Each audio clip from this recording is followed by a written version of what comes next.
de 40 inscritos, siendo la segunda generación con mayor audiencia después de 15 años. El diplomado consta de 120 horas dividido en 5 módulos. Les comento que este diplomado lleva más de 15 años impartiéndose en el colegio, siempre llenos. Algo tendrá ese diplomado. Queremos invitar a todo el colegio a que tomen el diplomado, ya que por 15 años consecutivos se ha venido dando el diplomado de manera contundente. Siempre han sido llenos, por lo que los invitamos a participar.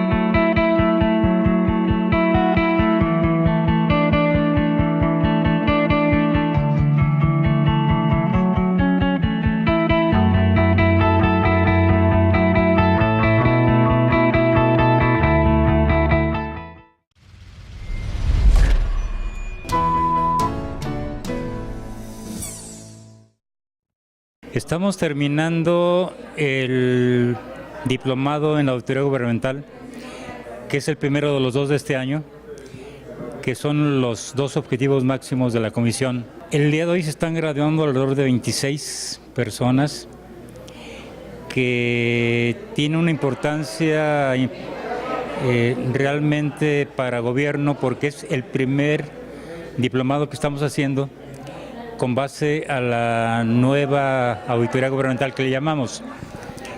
Todos los anteriores habíamos hecho con normas técnicas que de alguna manera ya pasaron a la historia, porque ahora con el Sistema Nacional de Fiscalización está pidiendo que en todo gobierno, a lo ancho y largo del país, se apliquen ya las normas profesionales del Sistema Nacional de Fiscalización. Es decir, hoy están capacitados y serán de los primeros que empiecen a aplicar estas normas. Porque ha costado trabajo realmente. Se publicaron en 2014, estamos en 2018 y por eso es importante la labor de los que hoy vinieron, porque su actualización va a ser trascendente para el Sistema Nacional de Corrupción. Para todos los socios del colegio, lo importante es que con el Sistema Estatal Anticorrupción, los entes fiscalizadores no van a tener la estructura para seguir auditando aquí a todo gobierno, y es importante que los despachos, que las firmas, que los contadores independientes empiecen a tener este conocimiento para que puedan ser elegibles y acreditados para apoyar este sistema estatal anticorrupción.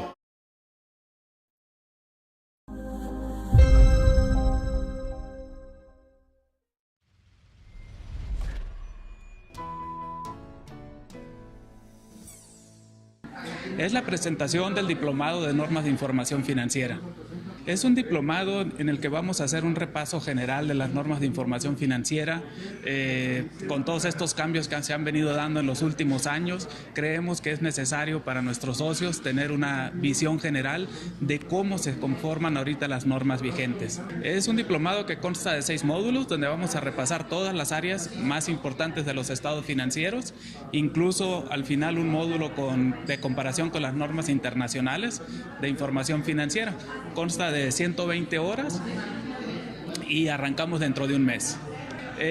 Arrancamos el 21 de agosto y va a durar hasta noviembre, más o menos. Van a ser 2 días a la semana y más o menos de 4 horas cada día. La intención del diplomado fue ver una necesidad de solventar a la membresía, la intención de que se capaciten, que estén actualizados con temas, pues ahora sí que del día a día, en los cuales no podemos ser ajenos, y a nivel nacional en el instituto se estaban ofertando y en la ciudad de Guadalajara no, entonces dijimos vamos a traer el diplomado. Se llama Contexto. ¿Cómo se llama el título otra vez? Yo tampoco te lo sabes. El próximo viernes 21 de septiembre tendremos nuestra tradicional Noche Mexicana. Esta Noche Mexicana para el 2018 estará llena de sorpresas, tendremos comida, tendremos también la posibilidad de compartir con nuestros colegas y sobre todo tendremos cultura mexicano, tendremos algunas rifas y la posibilidad de disfrutar de los y el primer no se les olvide, viernes 5 de septiembre a partir de las 9 de la noche aquí en su colegio. Los esperamos para conmemorar juntos el grito de independencia. no, con el primero, pues luego vamos a corte.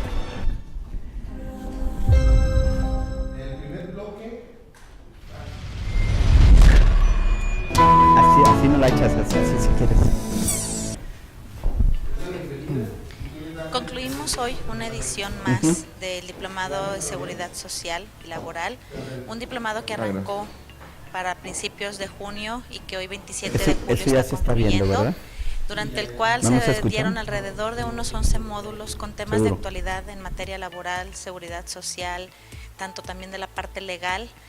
Fue muy nutrido con participantes de nuestra comisión local de CROSS, que viene siendo la comisión representativa ante organismos de seguridad social, y pues felicitar a todos los participantes por haber destinado su tiempo y sobre todo la oportunidad, de haberse dado la oportunidad de haberse capacitado en esta área tan importante que hoy en día nos demanda, las nóminas, la seguridad social, todas las leyes respectivas. Hoy damos por concluido el Diplomado de Seguridad Social, Laboral y Fiscal con un éxito rotundo, grandes satisfacciones. Dentro de los participantes logramos reunir una combinación de personas que vienen de empresas, de despachos, y se compartió gran experiencia entre todos ellos. Prácticamente nos enfocamos a solucionar casos prácticos, los expositores de primer nivel, aportando experiencias y aportando mucho conocimiento. Esperamos el siguiente año esperarlos en este evento que prevemos se organizará más temprano que este año y con más larga duración, en base a los cuestionamientos y necesidades que nos ha manifestado cada uno de los participantes.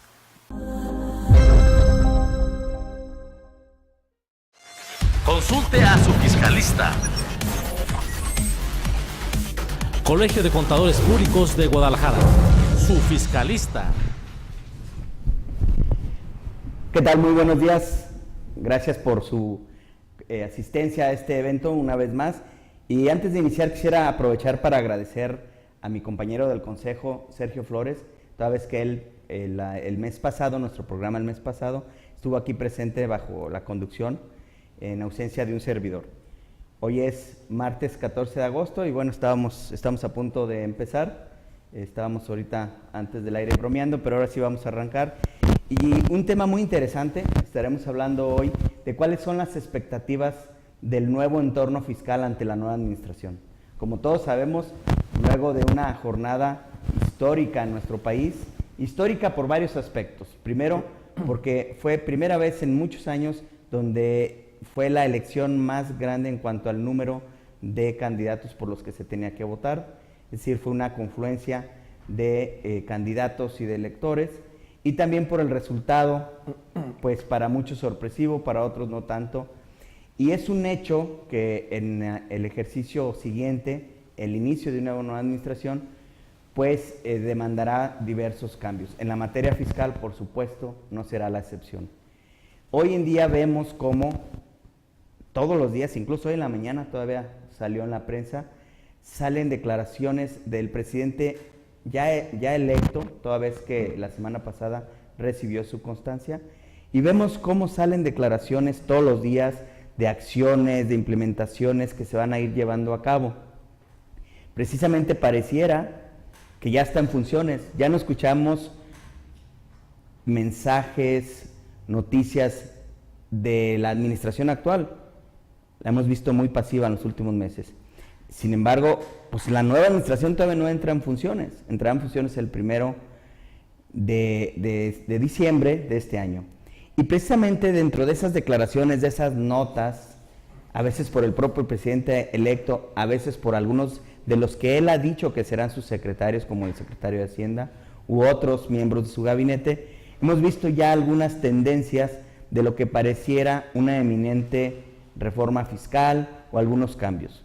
Entre ellos destaca la tan comentada amnistía fiscal, y de una vez hay que decirlo, ya no lo dirá nuestro invitado, pero lo cierto es que si bien ha circulado un documento donde se habla ya de algunos artículos inclusive que estaremos analizando en este programa, de cómo se plantea esta amnistía fiscal, pues lo cierto es que por lo menos su servidor, ya no lo dirá nuestro invitado, no he podido corroborar la fuente. ¿De dónde sale ese documento? Lo cierto es que sí ha circulado y lo estaremos comentando aquí. También por ahí tocaremos el tema de una iniciativa que es así, está presentada ya por un partido, donde se pretende hacer algunas modificaciones al impuesto sobre la renta para que las herencias que hoy están exentas se graven con el impuesto sobre la renta. Por último, una declaración también hecha por el presidente electo respecto a qué cambios pretende hacer dentro de lo que es la zona fronteriza del norte, es decir, la frontera pegada a nuestro vecino de los Estados Unidos. Es importante señalar que todo esto, y por eso el nombre del programa, expectativas del nuevo entorno fiscal de la administración entrante, son expectativas. Nada de esto es oficial, salvo la iniciativa presentada por este grupo del Partido de Movimiento Ciudadano a efecto de modificar la ley de impuesto sobre la renta. Pero bueno, entrando ya en materia, me permito presentarles a nuestro invitado, donde tocaremos todos estos temas que sin duda serán de mucho interés para todos ustedes.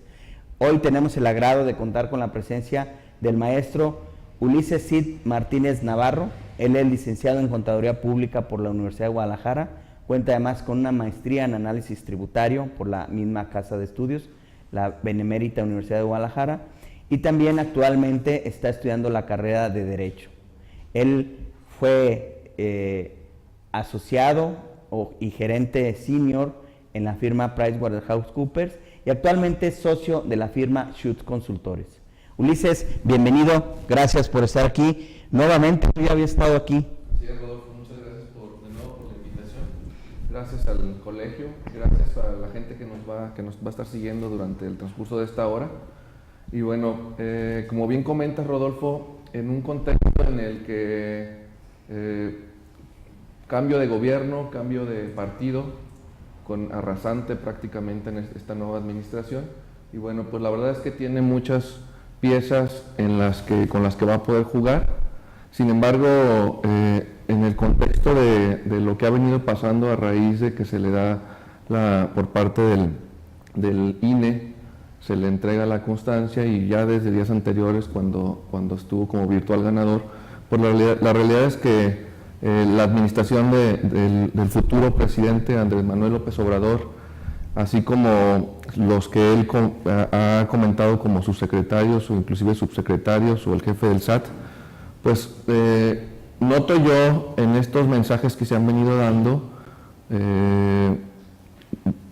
noto yo que se ha tratado de dar tranquilidad a la gente y al inversionista.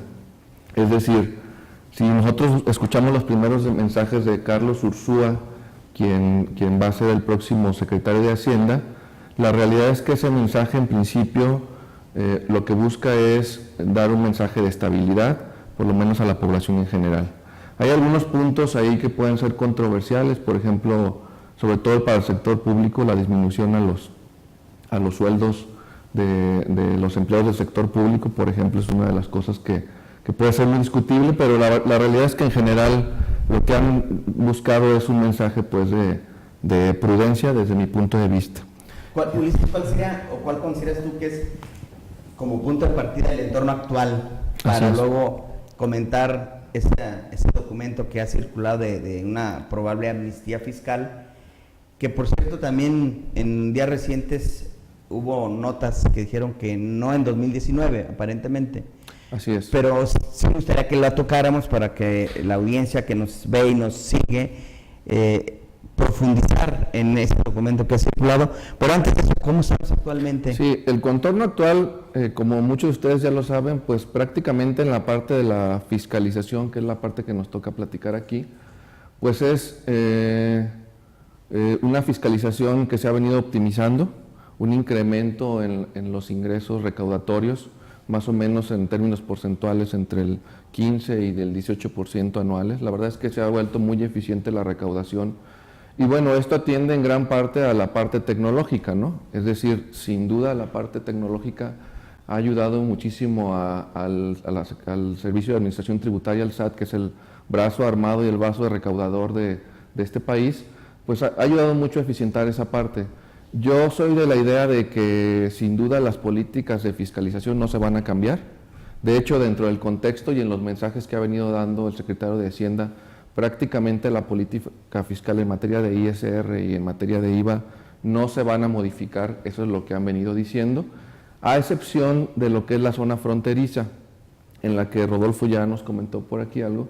Por ahí el presidente en días pasados, el presidente electo en días pasados, en Ciudad Juárez precisamente da un mensaje en donde menciona que se pretende realizar una zona franca dentro de los 30 kilómetros de la región fronteriza con el norte, con el país del norte, con Estados Unidos, en el que básicamente va a constar en los siguientes beneficios en esa zona únicamente. Repito, 30 kilómetros nada más de lo que es la región fronteriza. ¿Cuáles van a ser los cambios que se pretenden ahí o que el presidente electo ha mencionado? Bueno, pues es una disminución al impuesto al valor agregado al 8%, es decir, de una tasa del 16 a una tasa del 8%, una disminución al ISR al 20%, limitar los incrementos en el gas, en la gasolina, en esta zona, y además de incrementar al doble los salarios mínimos, únicamente para esta zona. Cabe mencionar que el tema de los salarios mínimos, de todos modos, algunos de sus posibles secretarios y subsecretarios han venido mencionando que es posible que el salario mínimo se incremente en todo el país. Ahora, ¿tú a qué atribuyes o cuál es el mensaje que tú ves precisamente cuando se hace este anuncio? Efectivamente, en Ciudad Juárez, ahí en la Universidad Autónoma de Ciudad Juárez, si la memoria no me falla, esto es para medio equiparar los efectos que se dieron en la reforma de Estados Unidos, porque se hablaba, como ya lo señalaste, la tasa del 8% de IVA, que es más o menos un estándar de cómo está en Estados Unidos, recordando que ya es es un impuesto más administrado por condados, donde varía, pero oscila entre el 6.70, el 8.75 y en la mayoría 7.75, 8, es decir, digamos que un estándar es el 8, entonces lo está igualando. Por otro lado, estamos viendo que también se comenta que se pretende que en esa zona franca esté la tasa del 20%, curiosamente muy similar a como quedó en Estados Unidos con la reforma, que fue el 21%. ¿Tú crees que tiene que ver esto? Es decir, ¿sí está influyendo o tiene otro contexto? Porque de alguna manera, pues esa circunstancia pues también aplicaría para las demás regiones, no solo en la zona fronteriza. Quiero pensar esto. Nada más, Ulises, me gustaría que nos contestes esta pregunta después del corte. Vamos a hacer el primer corte y regresando para que nos contestes esta pregunta. Y bueno, antes de irme también recordarle a toda la audiencia que estamos completamente en vivo y nos pueden hacer preguntas a través del chat o del Facebook de nuestro Colegio de Contadores Públicos de Guadalajara, Jalisco. Vamos a un corte y regresamos. Consulte a su fiscalista. Colegio de Contadores Públicos de Guadalajara. Su fiscalista.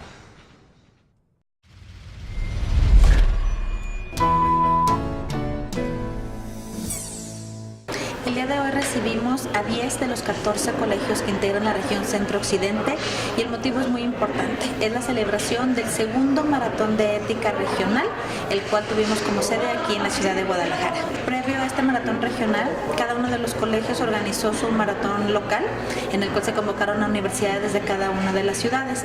En nuestro caso de aquí de Guadalajara, tuvimos nuestro maratón desde el pasado 30 de mayo y en ese maratón resultaron ganadores el equipo como primer lugar de la Universidad de Guadalajara, sede Valles, lo que conocemos como Cuballes, y en segundo lugar la Universidad Autónoma de Guadalajara, quienes el día de hoy nos están representando al Colegio de Guadalajara.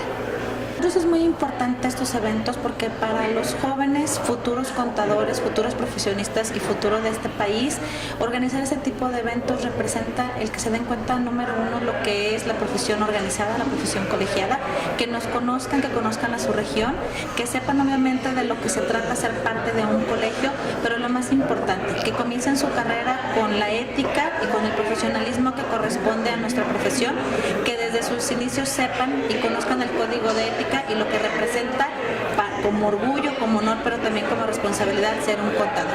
Los invitamos a que sigan participando, a que siempre en cualquier actividad, tanto en su universidad como una vez egresados, se conduzcan con ética en pro de la profesión, en pro de ellos y obviamente en pro de nuestro país. Es un evento nacional que realiza y lleva a cabo el instituto a través de llevar una selección de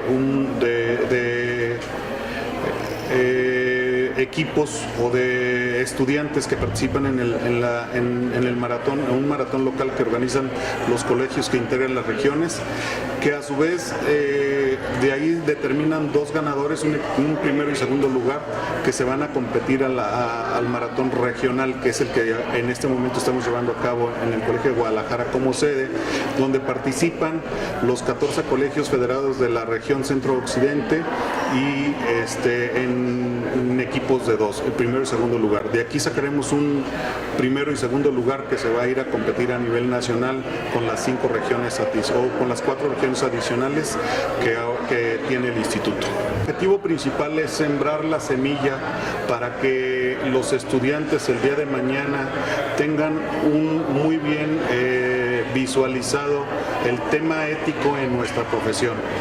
Ese es uno de los principales objetivos.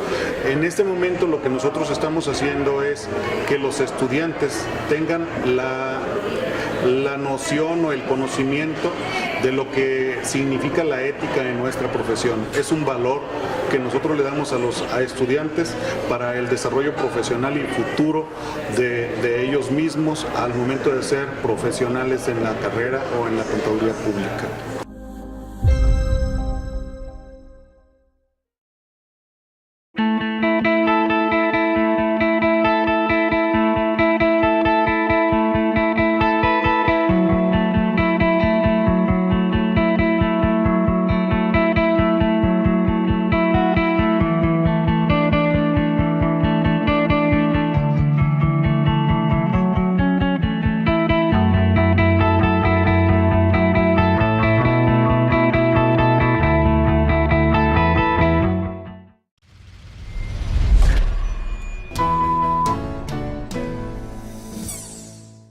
Bueno, estamos celebrando la inauguración del Diplomado de Finanzas. Déjame contarte que tuvimos una participación de 40 inscritos, siendo la segunda generación con mayor audiencia después de 15 años. El diplomado consta de 120 horas dividido en 5 módulos. Les comento que este diplomado lleva más de 15 años impartiéndose en el colegio, siempre llenos. Algo tendrá ese diplomado. Queremos invitar a todo el colegio a que tomen el diplomado, ya que por 15 años consecutivos se ha venido dando el diplomado de manera contundente. Siempre han sido llenos, por lo que los invitamos a participar.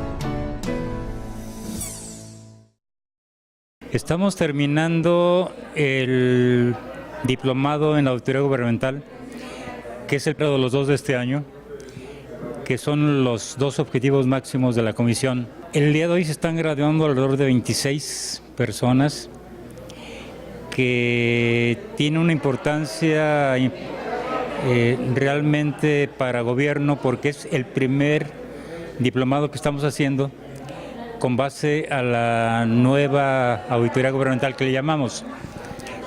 Todos los anteriores habíamos hecho con normas técnicas que de alguna manera ya pasaron a la historia, porque ahora con el Sistema Nacional de Fiscalización está pidiendo que en todo gobierno, a lo ancho y largo del país, se apliquen ya las normas profesionales del Sistema Nacional de Fiscalización. Es decir, hoy están capacitados y serán de los primeros que empiecen a aplicar estas normas. Porque ha costado trabajo realmente. Se publicaron en 2014, estamos en 2018 y por eso es importante la labor de los que hoy vinieron, porque su actualización va a ser trascendente para el Sistema Nacional de Corrupción. Para todos los socios del colegio, lo importante es que con el Sistema Estatal Anticorrupción, los entes fiscalizadores no van a tener la estructura para seguir auditando aquí a todo gobierno. Y es importante que los despachos, que las firmas, que los contadores independientes empiecen a tener este conocimiento para que puedan ser elegibles y acreditados para apoyar este Sistema Estatal Anticorrupción.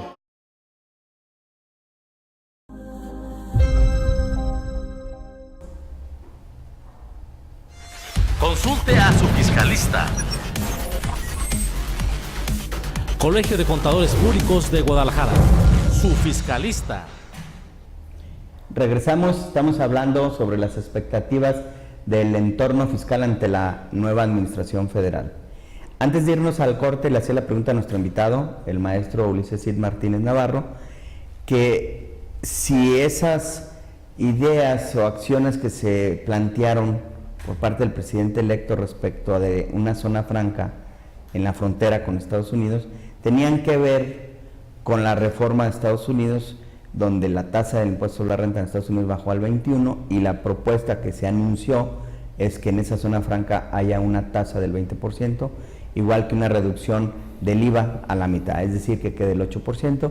Bueno, esa pregunta se quedó en el aire, Ulises, ¿qué opinas al respecto? Claro que sí, Rodolfo. Y además comentabas algo adicional que me parece muy acertado, que decías, en todo caso de ser así, pues el efecto de la reforma de Estados Unidos no solo va a estar en la región fronteriza, sino Exacto. que sería en todo caso en todo el país. Y eso es muy atinado porque pues tienes toda la razón. Por lo menos por los mensajes que se han estado dando por Carlos Ursúa, de nuevo, no atendería a esta circunstancia. Es decir, más que nada esta parte de los cambios fiscales en la zona franca de la región fronteriza atienden más bien a incrementar un poco más el comercio y la actividad en esa sección. De hecho, habrá que recordar que la ley del IVA nace inclusive con una zona diferenciada, con una tasa diferenciada en las zonas fronterizas, anteriormente en el sur y en el norte, y hasta el 2013 había existido ya tasas diferenciadas en regiones fronterizas en el IVA. De hecho, ya hay precedentes ahí respecto de si es equitativo que haya tasas diferenciadas en esa zona, los cuales ya están superados en el sentido de que sí es equitativo un impuesto de esta forma, ¿no? Habrá que ver el presidente electo cómo es que lleva este cambio, si es que va a ser a través de un proceso legislativo o a través de un decreto. Se me ocurre que lo más común es que va a ser a través de el nuevo paquete económico para que inicia en el 2019, de hecho en su mensaje así lo dice, ya que todos estos cambios que vayan a pasar en la parte fiscal, pues habrá que recordar y comenzarán su vigencia a partir del 1 de enero del 2019, aunque el presidente iniciará sus funciones a partir del 1 de diciembre del 2018. El paquete económico se estará enviando de acuerdo con la propia Constitución el 15 de diciembre de este año. Y bueno, pues básicamente sería en ese contexto, Rodolfo. Ok, muy bien. Y bueno, pasando al siguiente bloque de este tema que estamos analizando, hablamos de una probable amnistía fiscal. Y es importante resaltar, si estás de acuerdo, Ulises, si no me corriges, el hecho de probable, porque hoy en día no es nada formal u oficial. Simplemente ha circulado un documento donde parece que efectivamente se pretende establecer una amnistía fiscal. Y quisiera que nos dijeras en qué consiste este aparente o probable plan de amnistía fiscal para 2019. Pero antes de ello, ¿qué nos puedes decir respecto a los antecedentes? Hemos visto que casi cada administración federal ha establecido uno o a veces hasta dos programas en toda su administración buscando precisamente otorgar ciertas ventajas a los contribuyentes que de alguna u otra manera, por ciertas circunstancias, son contribuyentes que no están al corriente de sus impuestos, es decir, contribuyentes omisos, y que se le dan ciertas facilidades.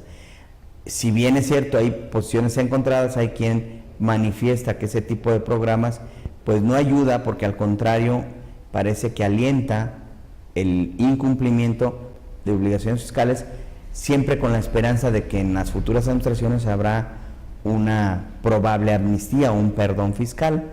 Ello con los riesgos que implica el estar varios ejercicios con algunas omisiones o incumplimiento de obligaciones fiscales.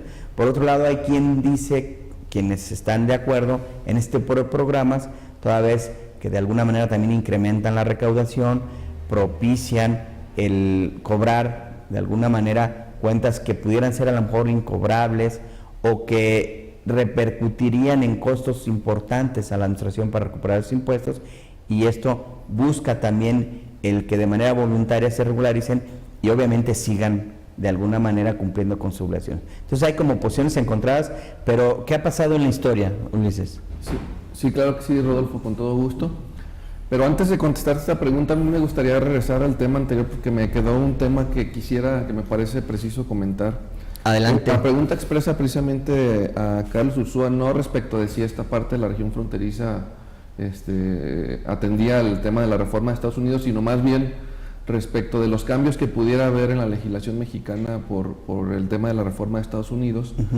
Él así de bote pronto comentó que no le parecía necesario que hubiera cambios radicales en México, ya que habría que recordar que en Estados Unidos hay una, aunque si bien es cierto hay una tasa corporativa del 21%, además hay impuestos que son estatales. Entonces, los cuales, por ejemplo, ponía un caso de California, si no mal recuerdo, del 9%. Lo cual llevaba prácticamente al 30% que en México hoy en día existe. Y decía él, entonces estamos en similitudes en cuanto a las tasas, hablando de las tasas federales y las tasas estatales de Estados Unidos, hablando de la tasa federal en el caso de México. Entonces, para él lo ve muy competitivo, no le ve en el sentido de que deba de haber un cambio importante. Sin embargo, habría que esperar, ¿no? Ya que hay, de hecho, organismos empresariales que han venido precisamente dando mensajes de la necesidad de algunos cambios, o sea que habría que ver qué va a pasar más adelante, ¿no? Y ahora sí me regreso al tema que pregunta Rodolfo, precisamente históricamente, por lo menos en los últimos sexenios, desde el sexenio de Vicente Fox, luego pasando por el sexenio de Felipe Calderón y en el sexenio actual de Enrique Peña Nieto, todos estos últimos sexenios han tenido un programa de amnistía en el que se han condonado contribuciones, todos ellos por cierto muy similares, los cuales atienden al sentido de un borrón y cuenta nueva, o un borrón en el sentido de limpiar las cuentas por cobrar que tenga el Estado, ¿no? Que tenga el gobierno que en ese momento va a iniciar vigencia.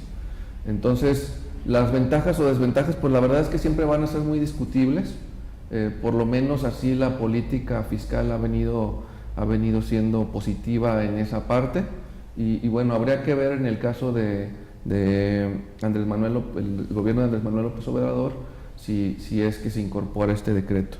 Si bien es cierto, como bien comenta Rodolfo, la verdad es que por lo menos no nos fue posible identificar cuál es la fuente de que pareciera ser ya un borrador de decreto redactado de una amnistía fiscal, pues anda ya circulando por muchas partes.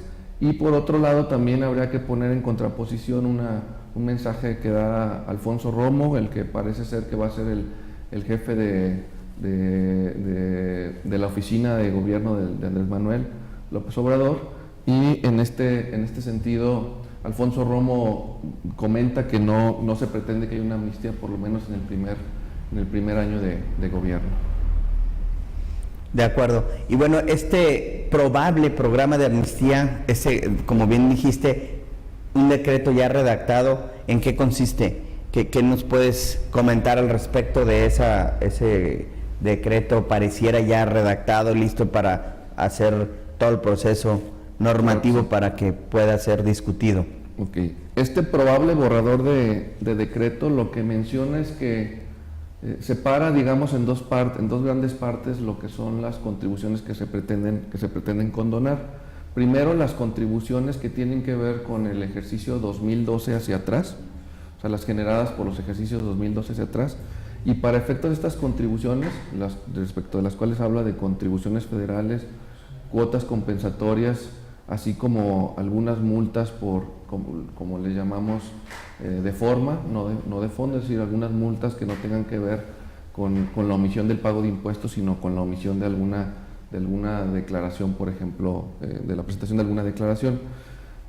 En relación con estas contribuciones del 2012 hacia atrás, lo que se pretende es que la contribución se condone al 80%, aunque habría que recordar que luego las contribuciones pues también pueden causar algunos accesorios, como pudieran ser los recargos y las multas, inclusive la actualización, recargos y multas. Los recargos y las multas de esas contribuciones del 2012 hacia atrás estarían condonados al 100%. Repito y en forma resumida. Las contribuciones del 2012 hacia atrás, o sea, el impuesto estaría condonado al 80% y las cuotas compensatorias al 80%, y los recargos y las multas que tengan que ver con esas contribuciones al 100%. Ese es el primer gran apartado, digámoslo así. Ahí te voy a interrumpir tantito, Ulises.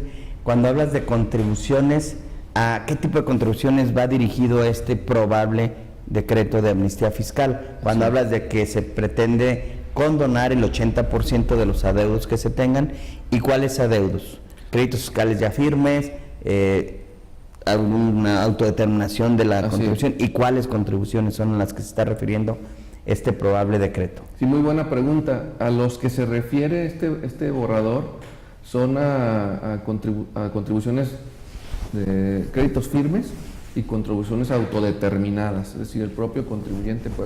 Hay que recordar que en México tenemos un principio de autodeterminación de impuestos, entonces en este caso atiende a los dos sentidos, las autodeterminadas y las determinadas por las propias autoridades. ¿Y qué tipo de contribuciones? Y serían las contribuciones federales, que son administradas por el Servicio de Administración Tributaria, ¿no? ¿Incluir retenciones, impuestos trasladados o solo contribuciones propias? Incluiría, para efectos de las del 2012 hacia atrás, inclusive las que tengan que ver las contribuciones propias y las que tengan que ver con contribuciones trasladadas, recaudadas y retenidas. Esto es porque no distingue, no habla de contribuciones. Así es, prácticamente no hace créditos fiscales en general. Únicamente de créditos fiscales, por lo cual se detonaría que de ser así, de pasar este posible decreto, pues incluiría todo este tipo de contribuciones. Esto es, decías, contribuciones que sean causadas hasta el 30 de diciembre de 2012. Así es.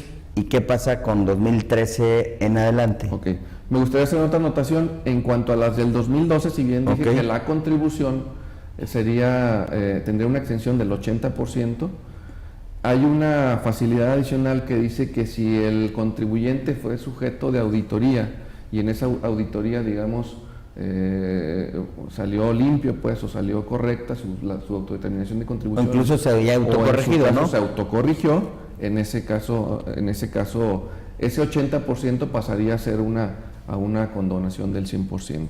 ¿En cualquier ejercicio en particular o...? Sí, cuando fueron sujetos a auditoría durante los ejercicios 2015, 2016 y 2017. Para que quede claro, es decir, seguimos hablando de las contribuciones del 2012 hacia atrás, sí. Pero para contribuyentes que luego fueron auditados en cualquiera de los ejercicios 2015, 2016 y 2017, que estuvieron correctos, que tuvieron palomita, o que en su caso se autocorrigieron, podría esa condonación del 2012 hacia atrás subir del 80% al 100%. ¿Esta condonación es de facto, es automática o se establece alguna posibilidad algún mecanismo para acceder a ella? Habría que presentar una solicitud ante el Servicio de Administración Tributaria, o en su caso cuando exista una contribución que fue auditada por alguna entidad federativa, por algún estado, en este caso, y que fue determinada por ellos, en este caso habría que presentar la solicitud ante el propio estado, ¿no? Porque habría que recordar que hay acuerdos de coordinación fiscal entre estados y la federación. De acuerdo, entonces quiere decir que para poder aspirar a que me apliquen ese programa de amnistía, se tendría que solicitar mediante una solicitud ya sea ante la administración federal o las entidades federativas, pero solo de los impuestos que administran a través de los convenios de coordinación, es lo que Así nos es, estás señalando. efectivamente. Ok. Y ahora sí, ¿qué pasa con los demás? Ok. En cuanto al el ejercicio 2013 hasta el ejercicio 2018, en este caso lo que se van a condonar es al 100% únicamente los recargos y las multas. Ahí no hay perdón de la contribución. Ahí no hay perdón de la contribución. Y únicamente los recargos y las multas de las contribuciones que no tengan que ver con aquellas que se debieron trasladar, retener o recaudar. O sea, únicamente las contribuciones. Entonces aquí hay una distinción en este segundo, una distinción. En esta segunda opción o facilidad. Así es. Así como las que tienen que ver con multas de forma, otra vez, como ya lo había explicado previamente, ¿no? De acuerdo. Bien, pues suena interesante. Ahorita vamos a ir a otro corte. Si quieres, regresando, que nos digas qué diferencia hay de este probable plan de amnistía fiscal con los otros que ya han pasado, que ya son historia, y cuál es la expectativa de el número que se pudiera recaudar. Pero si quieres, regresando de la pausa, nos comentas. Consulte a su fiscalista. Colegio de Contadores Públicos de Guadalajara. Su fiscalista.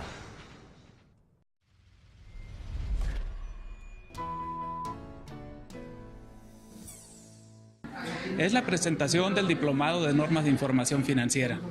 Es un diplomado en el que vamos a hacer un repaso general de las normas de información financiera.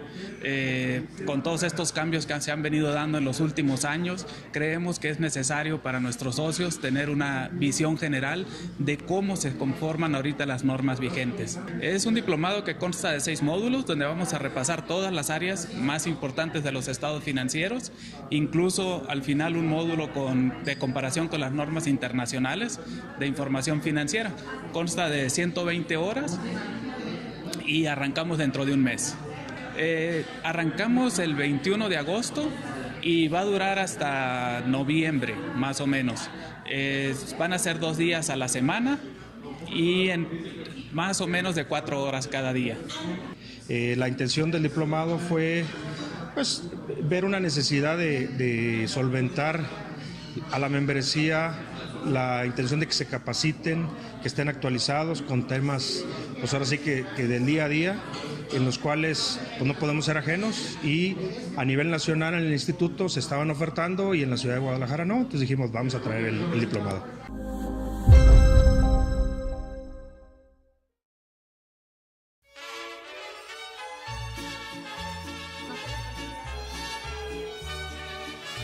El próximo viernes 21 de septiembre tendremos nuestra tradicional Noche Mexicana. Esta Noche Mexicana para el 2018 estará llena de sorpresas, tendremos comida, tendremos también la posibilidad de compartir con nuestros colegas y sobre todo tendremos folclore mexicano, tendremos algunas rifas y la posibilidad de disfrutar de lo que viene siendo nuestras fiestas patrias. No se les olvide, viernes 21 de septiembre a partir de las 9 de la noche aquí en su colegio. Los esperamos para conmemorar juntos el grito de la independencia. Muchas gracias.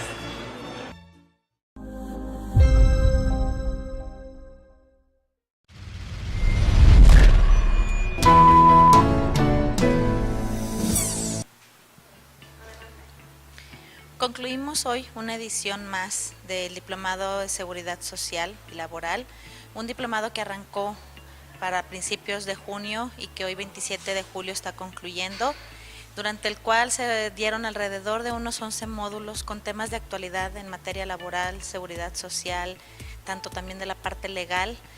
Fue muy nutrido con participantes de nuestra comisión local de CROSS, que viene siendo la comisión representativa ante organismos de seguridad social, y pues felicitar a todos los participantes por haber destinado su tiempo y sobre todo la oportunidad, haberse dado la oportunidad de haberse capacitado en esta área tan importante que hoy en día nos demanda, las nóminas, la seguridad social, todas las leyes respectivas. Hoy damos por concluido el Diplomado de Seguridad Social, Laboral y Fiscal con un éxito rotundo, grandes satisfacciones. Dentro de los participantes logramos reunir una combinación de personas que vienen de empresas, de despachos, y se compartió gran experiencia entre todos ellos. Prácticamente nos enfocamos a solucionar casos prácticos, los expositores de primer nivel, aportando experiencias y aportando mucho conocimiento. Esperamos el siguiente año esperarlos en este evento que prevemos se organizará más temprano que este año y con más larga duración, en base a los cuestionamientos y necesidades que nos ha manifestado cada uno de los participantes.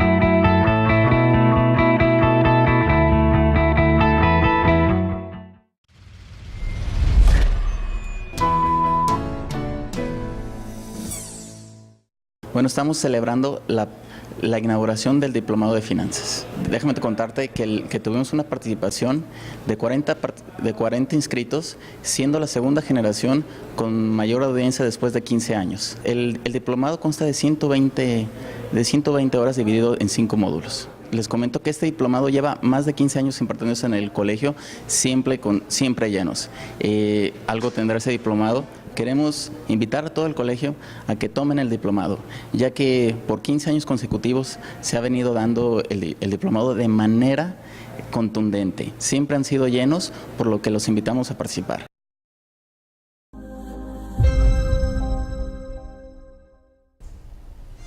Consulte a su fiscalista. Colegio de Contadores Públicos de Guadalajara. Su fiscalista. Estamos de regreso, recordándoles que estamos en vivo y en espera de sus comentarios, dudas o cualquier pregunta a través de los dos medios que tenemos disponibles. Una es vía chat y otra es a través de comentarios en nuestra página del Facebook del Colegio de Contadores Públicos de Guadalajara, Jalisco. Bien, Ulises, por ahí quedó una pregunta en el aire y también preguntarte qué más hay respecto a la amnistía. Sí. La pregunta que te hacía antes de irnos a este corte era ¿qué diferencia existe o qué tan similitudes son este programa probable de amnistía con los otros que ya hemos conocido en el pasado? Ok, bueno, realmente no hay diferencias importantes. Es prácticamente muy similar al contenido de si es que este borrador pues es el que pasa al final de cuentas, si es que pasa y si es que pasa para que se discuta. 2019, así es. Pues no hay diferencias sustanciales, son muy similares. Y con eso me llevaría a pie pues prácticamente a platicar alguna de las otras cuestiones que se incorporan al probable decreto. Adelante, a ver, como pudiera ser, por ejemplo, en el sentido de que si existe una sentencia ya firme en materia penal, pues ya no podría aplicarse por consiguiente este decreto de condonación. Okay. O también en el sentido de que no presenta instancia esta facilidad y que entonces no podrá impugnarse ante algún tribunal. O también, por ejemplo, en el caso de los créditos en los que por el momento existiera impugnación por parte del contribuyente, aplicará este decreto siempre y cuando ya existe una sentencia firme o cuando el contribuyente presente en conjunto con la solicitud de desistimiento del propio de esta impugnación, ¿no? Y bien algunas otras circunstancias, por ejemplo, que se puede solicitar que el procedimiento administrativo de ejecución se suspenda también una vez que se pague este crédito. Y básicamente eso es lo más sustancial, es el contenido pues de en su caso este decreto, y habrá que esperar para los próximos meses y ver cómo es que se va moviendo el contexto y si es que nos da claridad en cuanto a si realmente existirá o no un decreto de amnistía fiscal para esta nueva administración. ¿Cuál es tu expectativa? Mi expectativa es 50 y 50. No, la realidad es que... Parece economista, depende. La realidad es que, atendiendo a lo que ha venido pasando en los últimos sexenios, yo soy de la idea de que sí debiera de existir un decreto de amnistía, y yo creo que sí lo va a terminar habiendo para este sexenio nuevo, ¿no? 2019-2020. Yo espero que sea en 2019. De acuerdo. Bien, pues gracias, Ulises, por este tema que sin duda es totalmente actual, se sigue comentando mucho, vendrán cosas nuevas, ya estaremos esperando cuando se haga oficial y ver qué cambios hay de lo que actualmente nos estás comentando. Y bueno, me gustaría que ahora entráramos al otro de los temas que vamos a abordar el día de hoy, las modificaciones al impuesto a la renta para gravar las herencias en México. Esto sí existe ya un documento que es una iniciativa presentada por un diputado de Movimiento Ciudadano, si la memoria no me falla, y pues que nos platiques en qué consiste este tema también reciente, porque se volvió a tocar, pero que ya se ha intentado, incluso por este mismo diputado, 2016, perdón, si no me equivoco, y que bueno, pues no prosperó. ¿En qué consiste esta iniciativa? Sí, es una iniciativa del diputado Jorge Álvarez Maínez, que la presenta el 8 de agosto de este año, la presenta ante la Comisión Permanente actualmente, aunque no es la primera vez que busca este mismo diputado presentar una iniciativa de este tipo. En 2016, como bien comentas, ya se había intentado por este diputado, se había presentado una iniciativa así, la cual en su momento pues no tuvo éxito, ¿no? Habría que recordar también, solo por dejar ahí el comentario, que inclusive en la Ley de Ingresos ya hay un apartado para, aunque está en ceros actualmente, para gravar las herencias y las donaciones. Aunque en este caso, como bien comenta Rodolfo, el cambio, de acuerdo con esta iniciativa, se incorpora en la Ley del Impuesto sobre la Renta. Y básicamente lo que se pretende hacer es incluir algunos o modificar algunos artículos que son principalmente los siguientes. El artículo 93 en su fracción 22 y en su fracción 23, el artículo 130 y el artículo 132. Básicamente en eso consistiría en cuanto a los cambios en las disposiciones. ¿En qué consisten estos cambios? Aunque la exposición de motivos habla de la desigualdad social y habla inclusive da un ejemplo de cómo es que se pretende incorporar esta iniciativa de reforma, la realidad es que cuando vemos los cambios, pues por lo menos en lo que se explica en la iniciativa, no necesariamente tiene que ver con lo que se está comentando en la iniciativa, ¿no? ¿En qué consisten esos cambios? Bueno, se deroga la fracción 22 del artículo 93. El artículo 93 hay que recordar que es en el que se incorporan los ingresos que no son gravados para las personas físicas, los ingresos conocidos como exentos para las personas físicas. La fracción 22, que es la que se pretende derogar, es la que incluía como exentos las herencias y legados que tuvieran las personas físicas. Es decir, si por ejemplo a mí una persona me heredara o me legara algún bien, estaría hasta este momento exento esa herencia.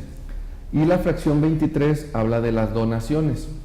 Las donaciones están incorporadas en 3 apartados, el apartado A, B y C, y los cambios atienden prácticamente a que en esta fracción 23 se incluye una limitante a la exención de hasta 10 millones de pesos, es decir, se menciona que van a ser exentos los donativos siempre y cuando no excedan estos de 10 millones de pesos.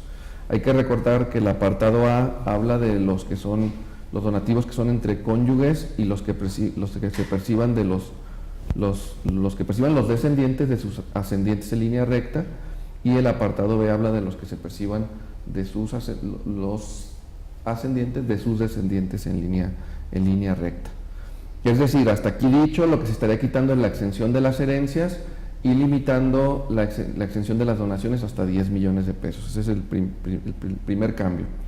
Luego, en el cambio del artículo 130 del impuesto sobre la renta, el artículo 130 forma parte del capítulo 5, que tiene que ver con cómo se van a gravar en las personas físicas los ingresos por adquisición de bienes. Esos ingresos por adquisición de bienes, por ejemplo, ¿qué se incorporan en estos ingresos?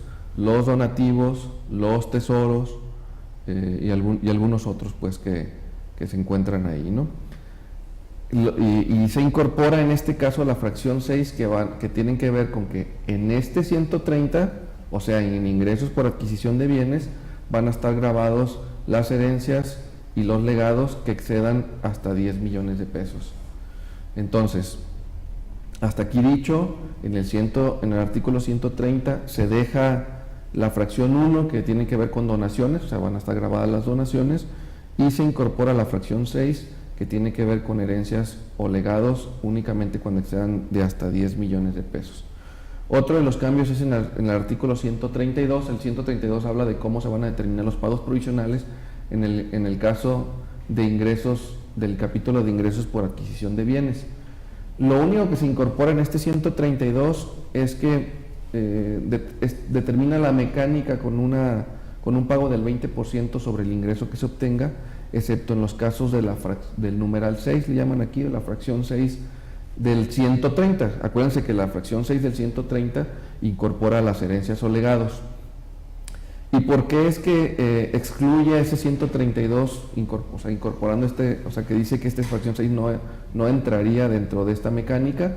Porque se incorpora también un artículo 132 bis que habla de otra mecánica para pagos provisionales, precisamente que tienen que ver con la fracción 6 recientemente, o que se estaría incorporando de acuerdo con esta mecánica. Ese 132 bis básicamente lo que pretende comentar es que de los ingresos que se tengan por herencias o legados que excedan de 10 millones de pesos, va a haber 3 niveles que se van a gravar. Es decir, los que excedan de 10 millones de pesos y hasta 50 millones de pesos van a ser grabados con una tasa del 10%.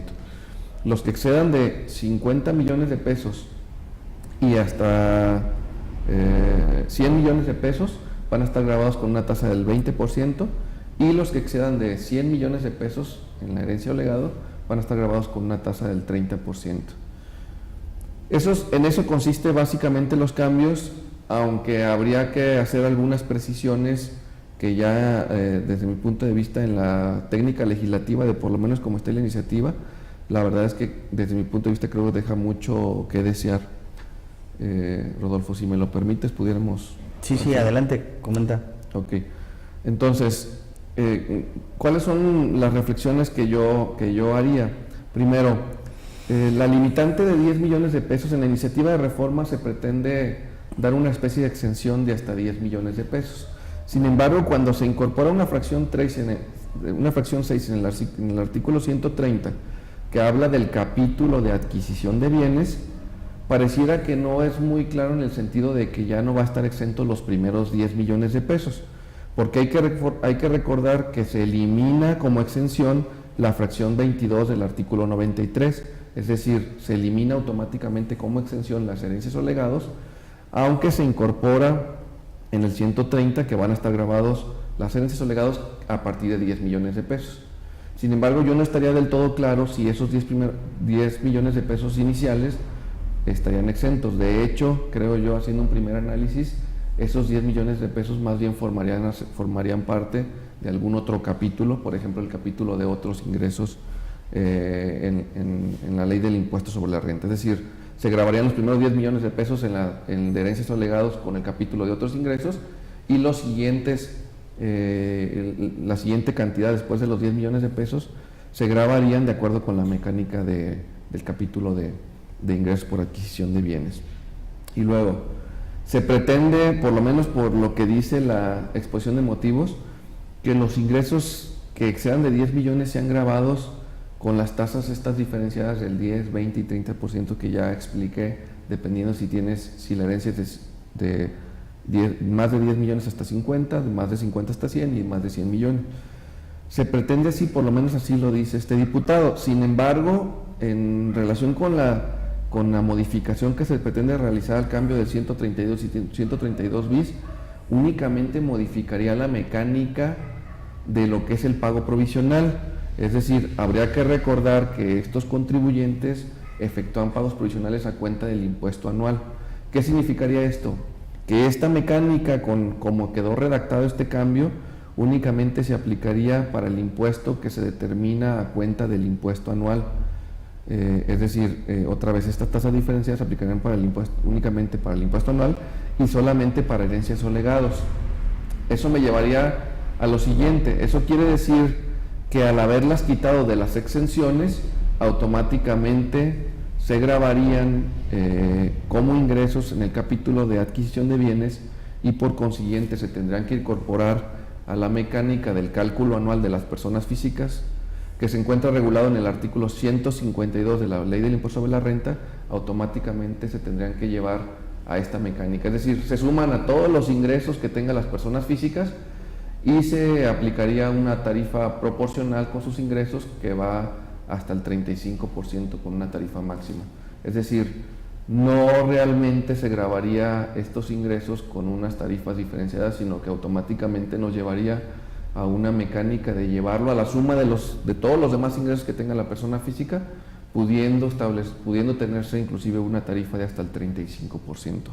Eso implica que hay una situación pues incorrecta en esta iniciativa, ¿no? Omisa, o sea, se les olvidó que el impuesto sobre la renta se causa por ejercicios. Así es. Sí, la verdad es que el decreto como está redactado, o la iniciativa del decreto, está muy falta de técnica legislativa. Yo creo que esto sin duda, si es que llega a pasar a discusión de la Cámara de Diputados, de la Cámara de Senadores, en su momento tendrá que corregirse, porque sí se les pasó el tema de que hay un impuesto anual, e inclusive creo que la propia técnica no te lleva a concluir los resultados que se pretenden, ¿no? Ahora bien, de leer la exposición de motivos que motiva precisamente estos cambios propuestos por este partido, pues se puede apreciar que se parten de premisas que parecen no correctas o premisas falsas, ¿no? Se dice que con estas gravámenes, al hacer esta modificación del impuesto a la renta, se estima que el ingreso que se recaudaría por este concepto equivaldría al 1% del PIB. Así es. Y lo cierto es que como que no se acordaron de la historia. México hubo un tiempo en que estuvo grabado las herencias, hasta 1962 estuvieron grabadas, pues lo cierto es que no se recaudó. Ahora bien, hay que ver el entorno internacional para efecto de hacer una comparación, un análisis comparativo. Vemos nuestro país vecino, que por cierto acaba de hacer una reforma muy importante, pues toda la vida ha tenido ha sido grabado los impuestos de las transmisiones a título gratuito, las sucesiones, herencias, donaciones, pero tiene una exención muy importante. Incluso esta exención se modificó a 11 millones, a 22 millones pueden incluso por pareja tener, ¿no?, de dólares. Ahora bien, ¿cuánto es lo que recaudan países que toda la vida han tenido impuestos, como el caso de Estados Unidos? Pues lo cierto es que muy poquito, porque nadie paga ese impuesto, toda vez que perfectamente, y es válido, que busques alternativas en las que no caigas en esa hipótesis de causación. Y por eso en el 61 funcionó este impuesto.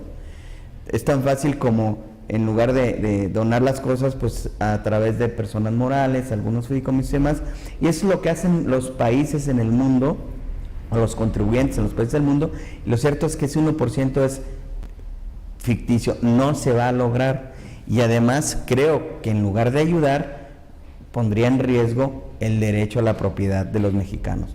Por otro lado, pudiéramos decir o advertir que tuvieras 3 gravámenes, no sé si tú estés de acuerdo en esto, es decir, primero, esos bienes que pueden ser sujetos de herencia ya pagaron impuesto. Segundo, si los vas a gravar ahora con esta iniciativa, están pagando por segunda ocasión. Además, una gran omisión que está ahí es cuál va a ser el costo en el que yo voy a tomar en cuenta como adquisición, porque lo haya recibido por donación, es decir, que yo haya adquirido un bien vía donación o herencia. ¿Cuál va a ser mi costo? Como está la exposición fiscal actualmente, es el costo del autor de la donación. Es decir, voy a tener un costo histórico, no un costo actualizado. Entonces, cuando yo venda ese bien, está grabado y no voy a tener costo, de tal manera que se va a grabar una propiedad 3 veces. Eso es inaudito. Yo creo por eso no ha pasado esa reforma, y no sé tú, pero mi expectativa, me voy a adelantar, aunque nadie me preguntó, no creo que pase. ¿Cuál es tu expectativa, Luis? Sí, Rodolfo, de hecho mi expectativa es la misma y coincido contigo en esta última parte que acabas de comentar. Es muy técnica y es muy interesante, porque sin duda, si es que llegara a haber un cambio en este sentido, también debiera de estarse modificando en el sentido de que cuando exista una donación, cuando exista una herencia, que el costo de adquisición de quien está recibiendo esa herencia, en todo caso, si va a ser grabado, pues que también cuando él pretenda realizar, enajenar ese bien, que tenga pues, costo, que se le permita tener costo, ¿no? Sí. Porque cuántas veces no nos toca ver, por ejemplo, terrenos de hace 30, 40, 50 años prácticamente sin costo fiscal o con un costo fiscal mínimo, y al momento en que realizan la venta de ese terreno, pues prácticamente tienen ahí la carga fiscal, ¿no?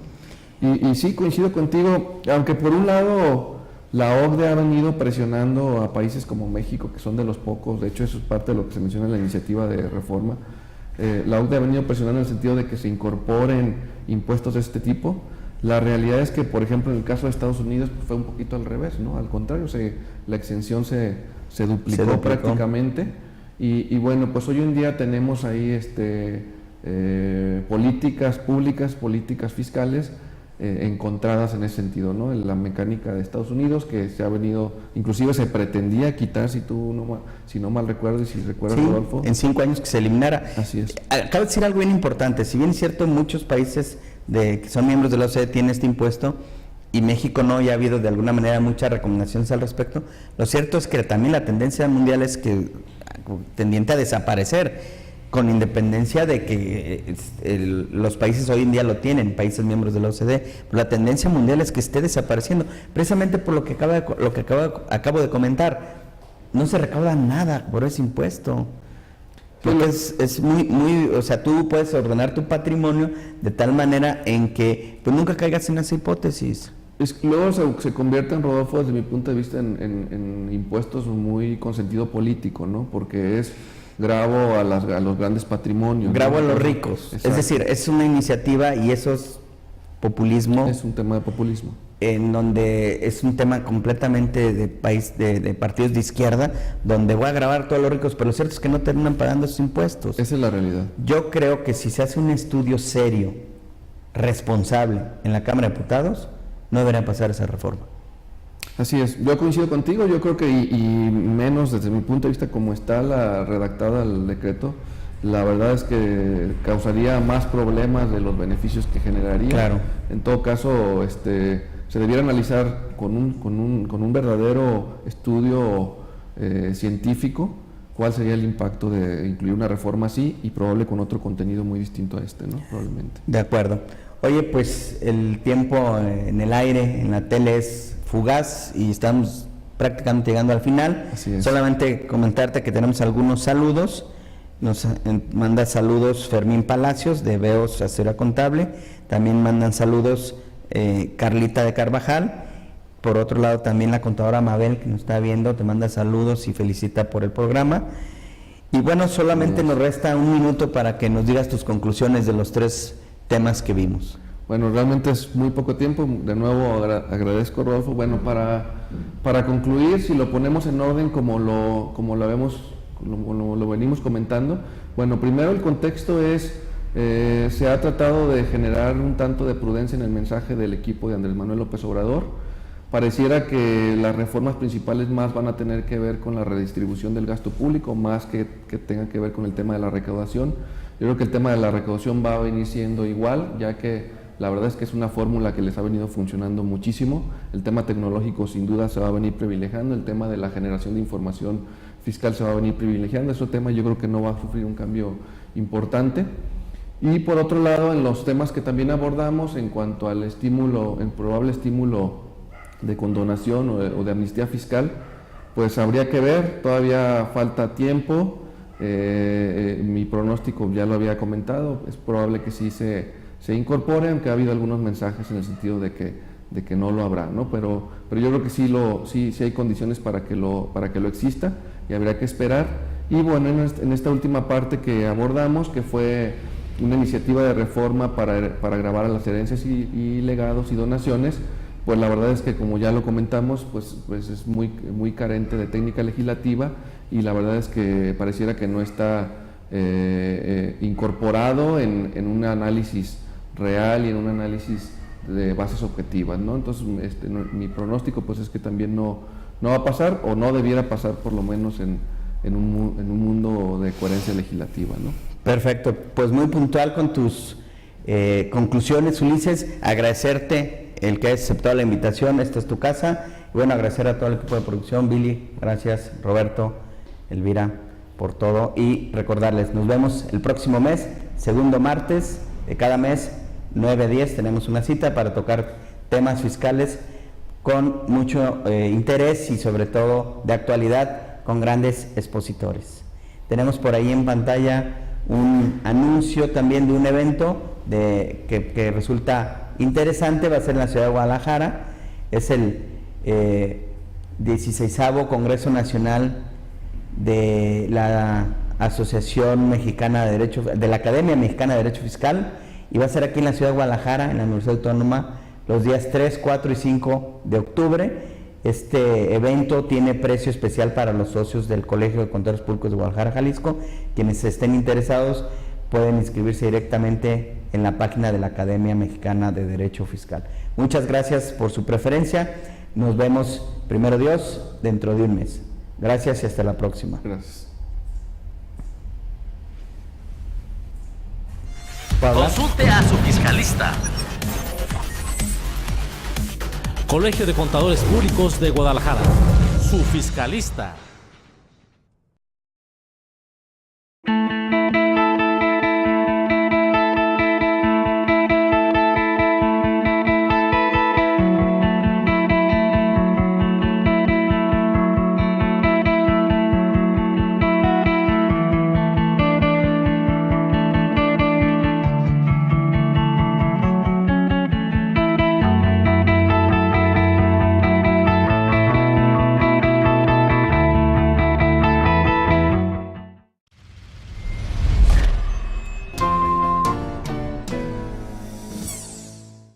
Bueno, estamos celebrando la inauguración del Diplomado de Finanzas. Déjame contarte que tuvimos una participación de 40 inscritos, siendo la segunda generación con mayor audiencia después de 15 años. El diplomado consta de 120 horas dividido en 5 módulos. Les comento que este diplomado lleva más de 15 años impartiéndose en el colegio, siempre llenos. Algo tendrá ese diplomado. Queremos invitar a todo el colegio a que tomen el diplomado, ya que por 15 años consecutivos se ha venido dando el diplomado de manera contundente. Siempre han sido llenos, por lo que los invitamos a participar.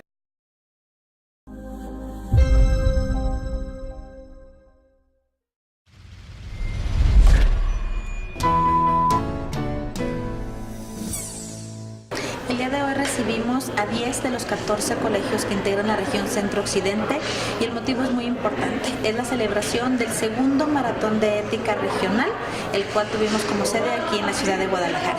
Previo a este maratón regional, cada uno de los colegios organizó su maratón local, en el cual se convocaron a universidades de cada una de las ciudades. En nuestro caso de aquí de Guadalajara, tuvimos nuestro maratón desde el pasado 30 de mayo y en ese maratón resultaron ganadores el equipo como primer lugar de la Universidad de Guadalajara, sede Valles, lo que conocemos como Cuballes, y en segundo lugar la Universidad Autónoma de Guadalajara, quienes el día de hoy nos están representando al Colegio de Guadalajara. Entonces es muy importante estos eventos porque para los jóvenes, futuros contadores, futuros profesionistas y futuro de este país, organizar este tipo de eventos representa el que se den cuenta, número uno, lo que es la profesión organizada, la profesión colegiada, que nos conozcan, que conozcan a su región, que sepan obviamente de lo que se trata ser parte de un colegio, pero lo más importante, que comiencen su carrera con la ética y con el profesionalismo que corresponde a nuestra profesión, que desde sus inicios sepan y conozcan el código de ética y lo que representa como orgullo, como honor, pero también como responsabilidad ser un contador. Los invitamos a que sigan participando, a que siempre en cualquier actividad, tanto en su universidad como una vez egresados, se conduzcan con ética en pro de la profesión, en pro de ellos y obviamente en pro de nuestro país.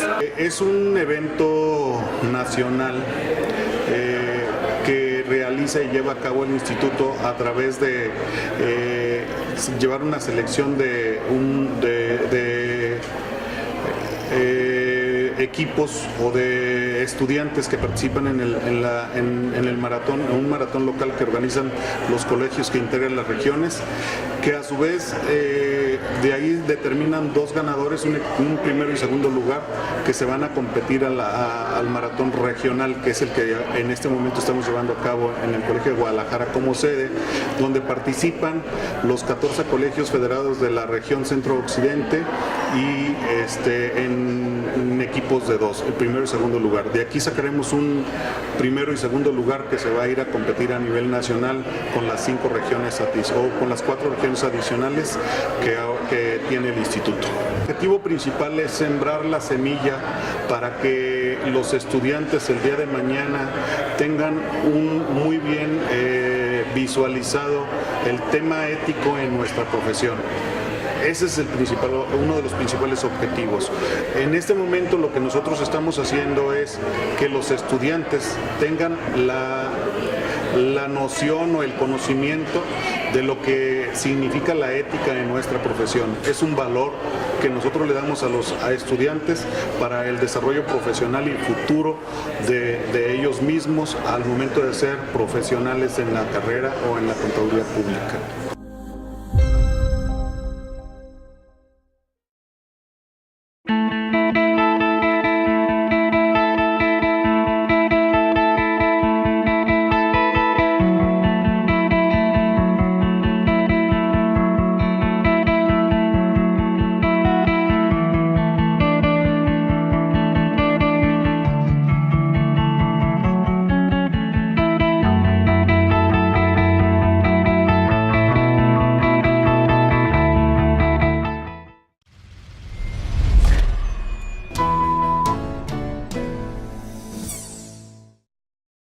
Estamos terminando el diplomado en auditoría gubernamental, que es el primero de los 2 de este año, que son los 2 objetivos máximos de la comisión. El día de hoy se están graduando alrededor de 26 personas, que tiene una importancia realmente para gobierno,